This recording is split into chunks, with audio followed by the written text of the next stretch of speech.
Welcome back, everyone, for another deep dive. This time we're cracking open Fandang's Do You and really getting into the heart of reading and sharing what we learn. It's a fascinating approach for sure. He's got a huge mission, trying to shift how we think about reading, not just, as a casual thing, but like a superpower for navigating life. Yeah, he really hammers home the point that, in a world that's constantly changing, being able to learn and adapt is key. And reading gives us the mental agility to do just that. Okay, so it's not enough to just, passively absorb information. Right. It's got to be more active. It's about taking those ideas and turning them into action, turning them into better decisions in our lives. Right. Absolutely. And that's where his concept of multidimensional thinking comes in. Okay, I'm intrigued. Tell me more. So he breaks it down into these three pillars. You've got fact, you've got logic, and then there's critical thinking. So it's like a three-pronged approach. Exactly. He wants us to ground our decisions in, observable reality, but then understand the relationships between those facts, and then the big one, challenging our assumptions. Because it's so easy to get stuck in our own ways of thinking. It really is, and that's where critical thinking comes in. Questioning everything, pushing back against those ingrained assumptions. Which can be tough, because sometimes we don't even realize we're making assumptions. Exactly. They're like hidden biases lurking beneath the surface. It makes you wonder how many times we've made decisions based on, incomplete information or faulty logic. Oh, countless times, I'm sure. And that's why Fandang is so passionate about this idea of moving beyond just passively reading to really engaging with the material. So it's not enough to just, skim the surface. We have to dive in deep. That's the idea, and he calls this book talking, which is essentially explaining what we've read to others. I've always found that I remember things better when I have to explain them to someone else. It's like it forces me to really process the information. That's exactly what he's getting at. He believes that explaining a book's core concepts to others forces us to seek meaning and structure in what we've read, leading to deeper comprehension and better memory retention. So it's like a form of active learning. It's not just input, it's output too. Absolutely. He compares it to immersive learning, like really experiencing a new culture instead of just glancing at a travel brochure. So less like skimming a Wikipedia article and more like living in a foreign country for a while. Exactly. You're not just seeing the sights, you're immersing yourself in the culture and the language and the people. It's about making those connections and seeing how everything fits together. Right, and Fandang argues that this kind of immersive learning through book talking helps us retain the information and apply it more effectively in our own lives. Okay, so we're not just reading for entertainment or to sound smart at parties. Well, maybe a little of that. Yeah. But it's mainly about personal growth, using those insights to make better choices and live a more fulfilling life. I like that, but does Fandang give us any practical tips on how to become better book talkers? He does. He actually lays out 5 essential skills that he believes are crucial for impactful knowledge sharing. Oh, this is good. I'm taking notes. What's on the list? He actually starts by sharing a bit about his own journey and how he developed these skills. Okay, so he's walking the walk, not just talking the talk. Exactly. So, for example, he talks about his time on his college debate team and how that experience really honed his ability to think on his feet and communicate effectively. Which makes sense, because if you're going to talk about a book, you need to be able to articulate those ideas clearly and persuasively. Exactly. And then he also talks about his time working at CCTV, the state television broadcaster. Wow, that's quite a background. It is, and it was during that time that he learned the power of humor and storytelling in communicating complex ideas. Ah, so he was already honing those communication skills way back then. Absolutely. And this is something he emphasizes throughout the book, the idea that these skills don't develop overnight. It takes deliberate practice, consistent effort over time. It's a good reminder for all of us. There's no magic bullet. It's about putting in the work and constantly striving to improve. Right. But the good news is, he doesn't just leave us with vague advice about practicing. He provides a roadmap. He lays out these 5 essential skills for book talking. Okay, let's dive into those 5 skills. What's the first one? He starts with logical thinking. Okay, so we're talking about being able to, follow an argument, spot fallacies, and make sure our own thinking is sound. Exactly. He believes that being able to dissect an argument, identify its premises and conclusions, and recognize different forms of reasoning is crucial for any effective communication. So it's not just about understanding the facts, but about understanding how they connect. and being able to spot those faulty connections both in what we read and in our own thinking. It's like we need to become logic detectives, always on the lookout for inconsistencies and flaws in reasoning. Exactly. And he argues that this skill is essential for building solid arguments and avoiding those common logical fallacies that we see everywhere these days. Which is so important in today's world where we're bombarded with information from all sides. Absolutely. We need to be able to filter through all that noise and identify what's truly logical and sound. Okay, logical thinking checked. What's next on Fandang's list? Next up is big picture thinking. Okay, so this is about seeing the forest for the trees. Exactly. It's about being able to grasp the core message and the overarching structure of a book rather than getting lost in the details. So not getting bogged down in the minutia, but really understanding the main point the author is trying to convey. Right. And he actually tells this great story about a reader who highlighted nearly every quote in a book but completely missed the central message because they weren't paying attention to the bigger picture. Oh no, all that highlighting for nothing. It's a good reminder that even with the best intentions, we can still miss the point if we're not paying attention to that overall message. So big picture thinking is crucial for making sure we're getting the most out of our reading and for being able to share those insights effectively. Absolutely. We need to be able to identify that core message and convey it in a way that's both clear and engaging. It makes sense. I'm starting to see how these skills build on each other. You need that logical thinking to understand the argument, and then you need that big picture thinking to see how it all fits together. Exactly. And that leads us to the next skill, language skills. Okay, so now we're talking about being able to articulate those ideas clearly and persuasively. Exactly. Fandang breaks this down further, emphasizing the importance of simplicity humor and drawing inspiration from great writers and speakers. So it's not just about knowing what to say, it's about saying it in a way that captures the listener's attention and makes them want to hear more. Right. It's about being both informative and engaging. I can see where his experience at CCTV really comes into play here. Absolutely. He learned a lot about how to communicate effectively with a wide audience. Okay, we've got logical thinking, big picture thinking, and language skills. What's the fourth skill on Fandang's list? It might surprise you, but it's empathy. Empathy. That's an interesting one. I wouldn't have immediately thought of that as a key skill for book talking. It might seem unexpected, but Fandang emphasizes the importance of understanding and connecting with the listener's perspective. So it's not just about delivering information. It's about meeting the listener where they are anticipating their needs and tailoring your explanation to their understanding. Exactly. It's about making that connection on a human level. So even though we're talking about books and ideas, it's still about people. Absolutely. And finally, the fifth and final skill is love. Love. Okay, now I'm really intrigued. How does love fit into book talking? I know it sounds a bit out there, but Fandang is serious about this. He believes that effective book talking requires a genuine passion for sharing knowledge and helping others grow. So it's about more than just reciting facts or summarizing a book. It's about having that genuine desire to share valuable insights and help others learn and grow. Precisely.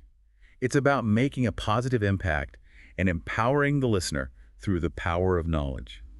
And this ties directly back to his mission with Navi, which is to create positive change through reading and knowledge sharing. It's interesting how all of these skills connect back to his overall mission and philosophy. He's not just teaching us how to read and talk about books. He's teaching us how to use knowledge to make a difference in the world. Absolutely. But before we get too carried away with the power of book talking, we have to address the elephant in the room. How do we choose which books are even worth our time? That's a great point. There are millions of books out there. How do we even begin to narrow it down? Does Fandang give us any guidance on this? He does. He actually starts by addressing some common misconceptions about reading. Those ideas that might be holding us back from really embracing the power of reading. Okay, I love a good myth-busting session. What's the first misconception he tackles? The first one is that reading is useless. Really? In this day and age, who would even say that? You'd be surprised. Mm-hmm. But Fandang argues that in our rapidly changing world, lifelong learning is essential, and reading is a powerful tool for growth and adaptation. It's about staying relevant, keeping our minds sharp, and being able to adapt to new information and challenges. Exactly. And that leads us to the second misconception, which is that reading should only be for practical gain. Oh, so only reading books that will teach you a specific skill or help you get ahead in your career. Yes, he argues that while applying knowledge is important, focusing solely on immediate utility can limit our growth. It's like we put on these blinders and only focus on what we think will be immediately useful. Exactly. Reading should also broaden our perspectives, challenge our assumptions, and introduce us to new ways of thinking. So it's not just about expanding our skill sets, but also expanding our horizons. Precisely. And the third misconception he addresses is that some books are just too difficult. Oh, I've definitely felt that way before. There are some books that just seem impossible to get through. We've all been there. But Fan Deng encourages readers not to be intimidated by challenging books. He argues that our understanding can evolve over time, and what once seemed impenetrable can become clear with exposure to new ideas and concepts. So don't give up on that classic you've always wanted to read, even if it takes a few tries to really grasp it. Right. And the next misconception he tackles is that reading is a solitary activity. Oh, I can see that, curling up with a good book can be a very personal experience. It can, but Fan Deng emphasizes the value of discussing books with others. Sharing our insights and hearing different perspectives can deepen our understanding and help us see things in new ways. It's like we're bouncing ideas off of each other and sparking new insights. Yeah. Exactly. And the final misconception he addresses is the idea that reading alone is best, that we shouldn't rely on audiobooks, podcasts, or other forms of learning from others. So there's this idea that we should do all the heavy lifting ourselves, no shortcuts allowed. That's the idea. But Fan Deng challenges this notion of reading purity. He argues that learning from others can be incredibly beneficial, especially when tackling complex topics. So book talking is back on the table. Absolutely. It's about recognizing that we don't have to do this alone and that there's value in learning from others. Okay, so we've debunked some common misconceptions, but how do we actually choose books that are worth our time and effort? Does Fan Deng give us any specific criteria? He does. He offers a framework he calls the TIP-ES framework for selecting books that truly enrich our lives. TIP-ES. Is this like those helpful hints you find on a DIY blog? Oh, maybe not quite like a DIY blog, but it is a helpful set of guidelines. The T stands for tools. Okay, so like books that give us practical advice and strategies. Exactly. These are books that provide practical methods and strategies, often based on solid research and experience. So if you're looking for a step-by-step guide to improve a specific skill or solve a particular problem, you'd look for a book that falls under the tools category. Precisely. The I stands for ideas. So books that introduce us to new concepts, expand our worldview, and challenge our assumptions. Exactly. These are books that introduce new concepts, perspective, and discoveries, expanding our worldview and challenging our assumptions. So it's about exploring new territories and pushing the boundaries of our thinking. Precisely. Next comes P for practicability. So books that we can actually apply in real life, not just theoretical concepts, but actionable advice and strategies. Right. These are books that offer actionable advice and strategies that you can actually apply in real life. So not just theory, but concrete steps you can take to make a difference. Right. And finally, S stands for scientificity.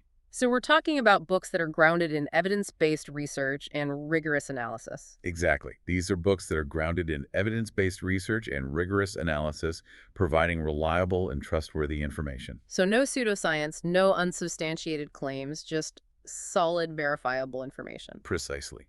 But while this TIP-ES model is a useful starting point, Fan Deng ultimately prioritizes two core principles when selecting books: scientificity and constructiveness. Wait, didn't we just cover scientificity? We did, but Van Deng goes a bit deeper into what he means by this. He emphasizes the importance of choosing books that strive for objectivity, present evidence, and are open to being challenged.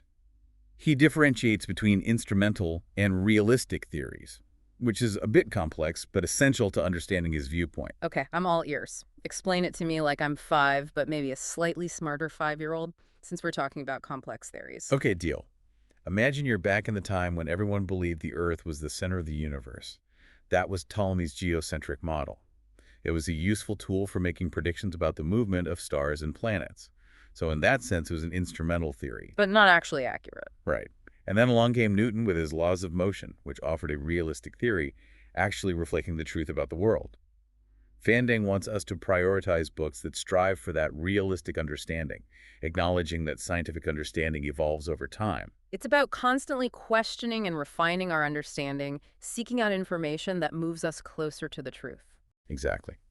But he also recognizes that not every valuable book is strictly scientific. That's where the principle of constructiveness comes in. Okay, so what's constructiveness all about? It's about choosing books that offer solutions, inspire action, and provide valuable insights for navigating life challenges. They might not be purely scientific, but they are constructive in the sense that they help us move forward. It's like having a GPS that helps you find your way back on track when you make a wrong turn. That's a great analogy. So we're not just looking for books that are factually accurate, we're looking for books that are helpful, that offer guidance and inspiration for living a better life. Exactly. And to help us on our quest for valuable books, Fan Dang shares some of his personal tips for identifying those hidden gems. Okay, I'm ready for some insider secrets. What are Fandang's top tips for finding books that are worth our time? Well, some of them we've already touched on. He reminds us to pay attention to the publishing house as a marker of quality and to look into the author's background, seeking out those with genuine expertise. So do your research before committing to a book. Don't judge a book by its cover, judge it by its publisher and author credentials. Exactly.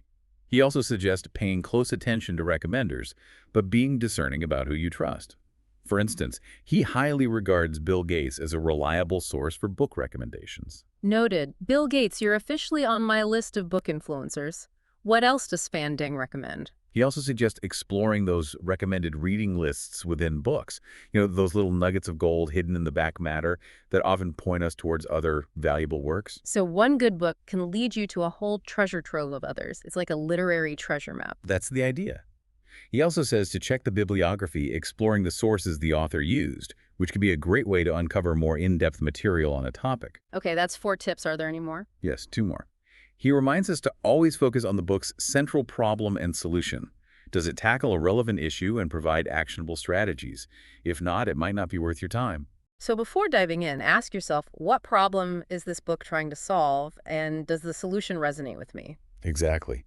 And finally, he suggests looking at the translation and printing quality as an indicator of the publisher's commitment to excellence. So a beautiful, well-crafted book might just be a sign of a beautiful, well-crafted mind behind it. Precisely. Fandang believes that every good book has a mission, a purpose beyond just entertainment. It's about finding those books that resonate with us, that help us grow, and that inspire us to make positive changes in our lives and the world around us.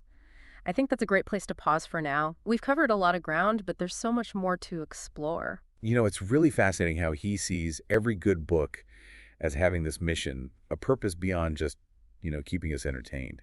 It's about finding those books that really speak to us, help us grow, and maybe even inspire us to make some positive changes. It's like each book is this potential guide, just waiting to lead us on a journey of learning and growth.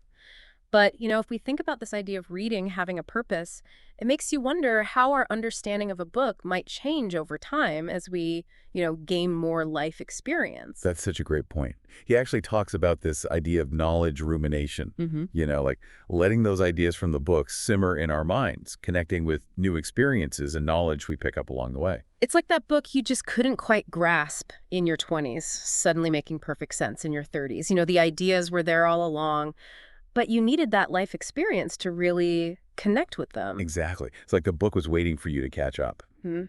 And this leads to his concept of building a knowledge pool, this reservoir of interconnected ideas and concepts that we can draw on throughout our lives. It's like we're building our own personal libraries of knowledge, not just on our bookshelves, but in our minds.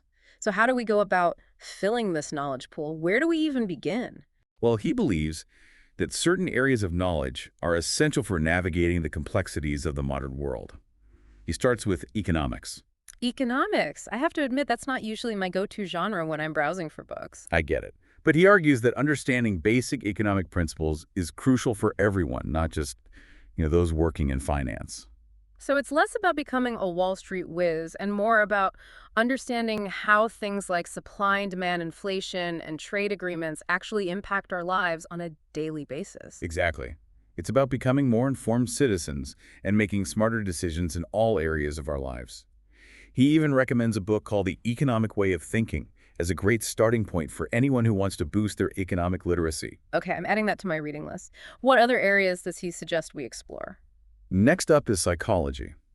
He believes that understanding human behavior and motivation is key to successful relationships, both personal and professional. So it's about being able to read people, understand their motivations, and communicate more effectively. It sounds like this could be helpful in pretty much every aspect of life. It really is. And he emphasizes the importance of choosing books that are grounded in scientific research, relying on data and evidence to support their claims. So no pop psychology or armchair psychoanalysis, just solid research-backed insights? Precisely. He recommends a book called 40 Studies That Changed Psychology. It's a great way to delve into some of the most impactful research in the field. It's fascinating stuff. Okay, that's two down: economics and psychology. What else should we be adding to our knowledge pool? As a Chinese author, he places a strong emphasis on traditional Chinese culture and philosophy, what he refers to as guaxue. He believes that understanding our own cultural heritage is essential for a strong sense of identity and a deeper understanding of the world around us. That's like that saying, you can't know where you're going until you know where you've been. So he's advocating for exploring the works of Confucius, Lao Tzu, and other influential Chinese thinkers. Exactly. He sees immense value in engaging with these texts, exploring the ideas of thinkers like Confucius, Lao Tzu, and Han Feizi. He also believes that comparing and contrasting Chinese thought with Western ideas offers a richer and more well-rounded perspective. So it's not just about learning about China in isolation. It's about using that knowledge to enhance our understanding of the world as a whole. Precisely. He believes that understanding different cultural perspectives is crucial in today's interconnected world. Okay, I'm starting to see how this knowledge pool is coming together. We've got economics, psychology, and Chinese culture and philosophy. What's next? Next up is management. You might think management is just for CEOs and business folks, but he argues that management principles are relevant to everyone regardless of their profession or position. So even if you're not managing a team at work, you're still managing your own time, projects, and relationships. Exactly. And understanding these principles can help us become more effective in all areas of our lives. He recommends books that focus on practical skills and offer actionable advice.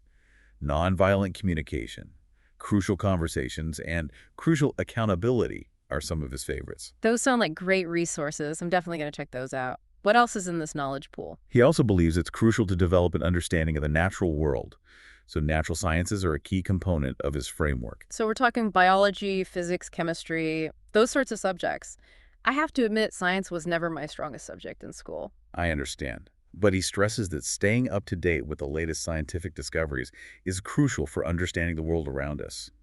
And there are so many books out there that make these complex concepts accessible to everyone, even those of us who weren't, science whizzes in school. Okay, you've convinced me. I'm willing to give science another chance.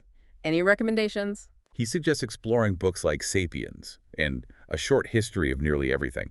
These books do a fantastic job of explaining complex scientific concepts in a way that's engaging and easy to understand. Okay, I'm adding those to my list. We got economics, psychology, Chinese culture and philosophy management, and natural sciences. What else is left? 2 more areas to round out our knowledge pool. He believes that sociology is essential for understanding how societies function and how our individual actions fit into that larger context. So it's about understanding the dynamics of groups, social structures, and the forces that shape our world. Exactly. He suggests books like The Sixth Extinction and The Power of Habit to gain insights into social trends and the forces that are shaping our future. Okay, sociology is in. What's the final piece of the puzzle? Last but certainly not least, he emphasizes the importance of literature and art. He argues that engaging with great works of literature and art is essential for cultivating our imaginations, empathy, and understanding of the human condition. I love that he includes this. It's a reminder that learning isn't just about acquiring knowledge. It's about experiencing beauty, connecting with emotions, and exploring the depths of human experience. Exactly. He encourages exploring a diverse range of literary and artistic traditions, from classic works to contemporary masterpieces. Wow, this knowledge pool is really starting to sound impressive. But I have to ask, how do we go from just reading all these books to actually book talking effectively? It feels like there's a big leap from absorbing information to being able to articulate it and share it with others. You're absolutely right. And that's where his advice on deconstructing a book and extracting its key insights becomes invaluable. He provides a roadmap for moving from passive reading to active engagement with material. This is what I've been waiting for. I'm ready to roll up my sleeves and get into the nitty-gritty of book talking. What's the first step? He starts by encouraging us to let go of some bad reading habits that can hinder our understanding and make it harder to extract those key insights. Oh, I'm sure we've all got a few bad reading habits. What's the first one on the chopping block? The first one is blindly highlighting everything. He argues that highlighting without a clear purpose is a waste of time and can actually distract us from engaging with the material on a deeper level. So put down the highlighter unless you've got a really good reason to use it.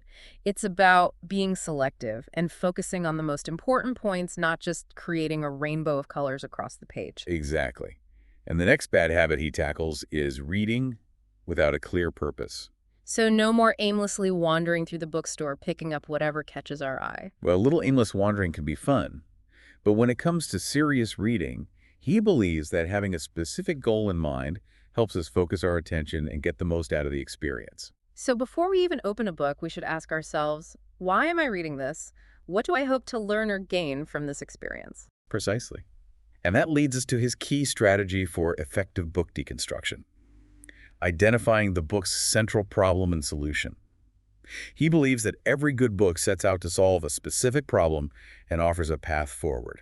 It's like a mystery novel where the problem is the crime and the solution is catching the culprit, except in this case, the crime might be a social issue, a psychological challenge, or a gap in our understanding of the world. Exactly. And once we've identified the problem the book is addressing, he encourages us to pay close attention to the author's proposed solution. How do they suggest we address this problem? What are the steps involved? What are the potential benefits and challenges? So it's not just about understanding the problem, it's about understanding the solution and how it can be applied in real life. Precisely. And to really crystallize our understanding, he recommends summarizing the book's value in a single sentence.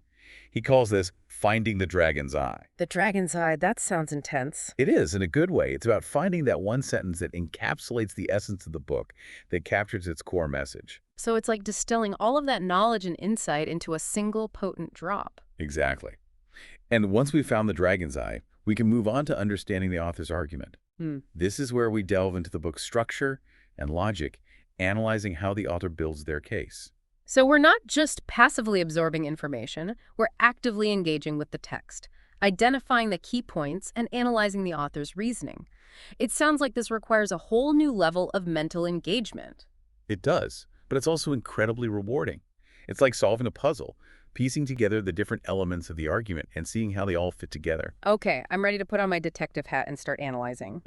But where do we even begin? Does he give us any guidance on how to dissect an author's argument? He does. He offers several specific tips to make this process more effective. He starts by encouraging us to pay close attention to the book's introduction. The introduction. I have to admit, I often skip over introductions, assuming they're just filler material. I understand. But he argues that introductions often contain valuable clues about the author's purpose, their intended audience, and the scope of their argument. So no more skipping the intro. I'm starting to see how even the seemingly unimportant parts of a book can offer valuable insights. Exactly. And he also encourages readers to look for those transitional phrases that signal shifts in the author's argument. So words like however, therefore, on the other hand, those sorts of cues that help us follow the flow of the argument. Precisely. Those little words can be incredibly valuable for understanding how the author connects different ideas and builds their case. It's like they're signposts guiding us through the author's thought process. Exactly. And once we've got a sense of the overall flow, he recommends identifying the author's main thesis statement, that one sentence that summarizes the central argument of the book. So it's like the dragon's eye, but for the argument itself. It's that concise statement that encapsulates the heart of the matter. Exactly. And from there, we can break down the supporting arguments and evidence that the author uses to build their case. It's like creating a mental map of the book, seeing how all the pieces fit together and how the author constructs their argument. Precisely. And along the way, he encourages us to look for the author's aha moments, those moments where they present a new insight, a surprising discovery, or a particularly compelling piece of evidence. It's like those light bulb moments when you suddenly understand something in a new way, those moments that really stick with you. Exactly. And those moments are often the most impactful and memorable parts of a book. So make note of them. I will. And finally, he suggests paying attention to the author's conclusion. I have to admit, I'm often tempted to skip the conclusion, assuming it's just a rehash of what I've already read. I understand. But he believes that conclusions often offer valuable insights that go beyond simply summarizing the main points. So it's not just a wrap-up, it's a chance for the author to offer a final, thought-provoking message or to connect their ideas to the bigger picture. Exactly. And once we've done all this deconstruction work, we're ready to start thinking about how to organize our book-talking script. Okay, so we've got all of our notes and insights. We've identified the dragon's eye, dissected the argument, and highlighted those aha moments. Now, how do we take all of this and turn it into a compelling presentation? Does he give us any guidance on this? He does. He offers some practical advice on how to structure a compelling and engaging book-talking script. Okay, I'm ready for my masterclass in scriptwriting. What's the first tip? He starts by emphasizing the importance of understanding your purpose. Why Hmm. are you doing this? Who are you talking to? What do you want them to get out of it? So it's about being clear about your goals and your audience. Are you trying to inform, persuade, inspire, or entertain? Who are you speaking to and what do they need to know? Exactly. And he suggests thinking about the context of your presentation and the specific message you want to convey. Okay, purpose check. What's next? He then suggests deciding on an appropriate length. He believes that a good book-talking presentation should be concise and engaging, focusing on delivering the most valuable insights without getting bogged down in unnecessary details. So no rambling on for hours about every single chapter. It's about respecting your audience's time and keeping them engaged. Precisely. He suggests aiming for a length that allows you to cover the key points effectively while still holding the listener's attention. Concise and engaging, got it. What about the structure of the presentation itself? He suggests starting with a strong hook that immediately captures the audience's attention. So no long-winded academic introductions. It's about grabbing their attention right from the start, whether it's with a provocative question, a surprising anecdote, or a compelling statistic. Exactly. You want to pique their curiosity and make them want to hear more. Okay, so we've got our hook. What comes next? Well, once you've captured their attention, you need to clearly outline the book's central problem and solution, those elements we identified during the deconstruction phase. So we're reminding the audience of the crime and the proposed solution, setting the stage for the author's argument. Exactly. And then you move on to presenting the author's main arguments and supporting evidence using clear and concise language that the audience can easily understand. It's like you're guiding them through the author's thought process, highlighting the key points and showing how they all connect to support the overall argument. Precisely. And along the way, don't forget to incorporate those aha moments we talked about earlier. Yeah. Those insights are often the most memorable and impactful parts of a book, so make sure to weave them into your presentation. Okay, so we're sprinkling in those nuggets of wisdom throughout the presentation to keep things interesting and engaging. Exactly. And finally, he believes in ending with a strong call to action. It's not just about informing your audience, it's about inspiring them to take what they've learned and apply it in their own lives. So leaving them with a sense of empowerment and a desire to continue their learning journey. Precisely. He suggests ending with a question, a challenge, or a suggestion for further exploration, encouraging your audience to delve deeper into the topic. Okay, I'm starting to feel like I could actually deliver a book-talking presentation. But before I go off and start practicing my hooks and aha moments, is there anything else he covers in the book that we should know about? He does offer some additional guidance on the actual delivery of a compelling book-talking presentation, going beyond just the content of the script. Okay, I'm all ears. I'm ready to take my book-talking skills to the next level. Yeah. What are his tips for captivating an audience? Well, he starts by emphasizing the importance of preparation. He's a big believer in practicing your delivery, revisiting your notes, and anticipating potential questions. So no winging it. It's about being prepared and confident in your material. Exactly. He also encourages speakers to focus on connecting with their audience, building rapport, and creating a sense of shared learning. So it's not about lecturing from on high. It's about creating a warm and inviting atmosphere where the audience feels comfortable engaging with the material. Exactly. And he suggests using humor, personal anecdotes, and real-world examples to make the material come alive and resonate with your audience. It's about making it fun, relatable, and relevant to their lives. Precisely. He also emphasizes the importance of using clear and concise language, avoiding jargon and technical terms that might confuse your listeners. So no need to show off our fancy vocabulary. It's about making sure the message is clear and accessible to everyone. Exactly. And finally, he suggests using visual aids to enhance your presentation. PowerPoint slides, images, videos, anything that can help to illustrate key concepts and keep your audience engaged.